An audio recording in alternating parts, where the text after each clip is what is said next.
हाल ही में भारत सरकार ने एक घोषणा करी कि जो सेंसस होगा उसमें जाति जनगणना को वो इंक्लूड करेंगे। उस पर विस्तार से जो प्रस्ताव है वो आप लोगों को दिया जाएगा, लेकिन जो मूल मुद्दे थे उसका सारांश मैं आपके समक्ष रखना चाहता हूं।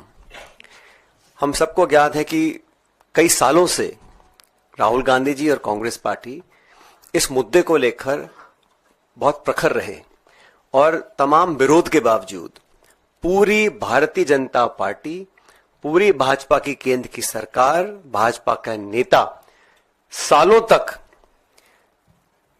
इस माहौल को निर्मित करने में व्यस्त थे कि राहुल गांधी जी और कांग्रेस पार्टी की जो मांग है अव्यवहारिक है।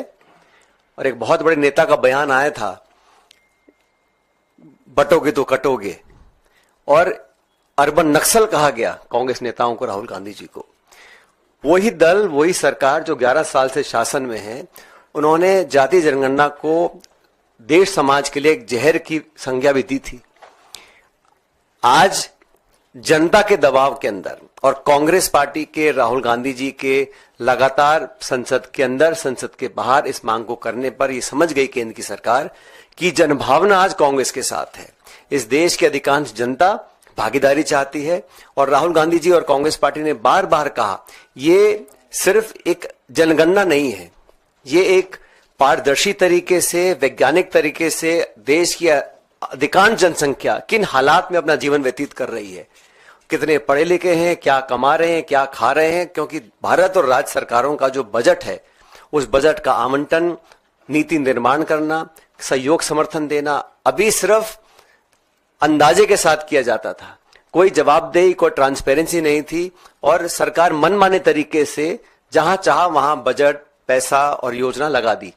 अब हमने मांग करी है कि बिना समय खोए, क्योंकि सरकार जुमले देने की बहुत आदी है, महिला आरक्षण पर एक जुमला दिया हुआ है, न जाने कब वो लागू होगा। तो हमने मांग रखी है कांग्रेस वर्किंग कमेटी ने कि एक समयबद्ध सीमा बांधकर आप कार्य करें और जो जनगणना हो उसमें जो आप किस प्रकार के प्रश्न पूछेंगे उसमें साइंटिफिक तरीके से किया जाए, पारदर्शी तरीके से किया जाए, ताकि किसी को आशंका ना हो। और हम लोग चाहते हैं कि सर्वंगीय समाज, पूरे देश को अगर आगे बढ़ाना है तो कोई हिस्सा पीछे नहीं छूटना चाहिए। और खरगे साहब ने 2023 में एक चिट्ठी लिखी थी प्रधानमंत्री जी को, उसका कोई जवाब नहीं आया। और मैं बार बार इस बात को रेखांकित इसलिए कर रहा हूं क्योंकि संपूर्ण पार्टी बीजेपी ने इस मांग को ठुकराया और तरह तरह की बातें बोलकर इस बात को स्वीकार करने से इनकार किया था। आज जिस भी दबाव के तहत, मैं मानता हूं ये कांग्रेस पार्टी का और इंडिया अलायंस के नेताओं का और जनता का दबाव था कि प्रधानमंत्री जी को और भारत सरकार को अपने पैर पीछे खींचने पड़े। जैसे 3 कृषि फार्म लॉज वो लेकर आए थे, वो पीछे खींचने पड़े, लैटरल एंट्री को उनको पीछे हटना पड़ा। ये मैं समझता हूं समय की पुकार थी और पूरा देश इंतजार कर रहा है। हम चाहते हैं बिना समय खोए भारत सरकार ये घोषणा करे कि कितने समय में ये जनगणना पूरी होगी और क्या मापदंड तय किए जाएंगे।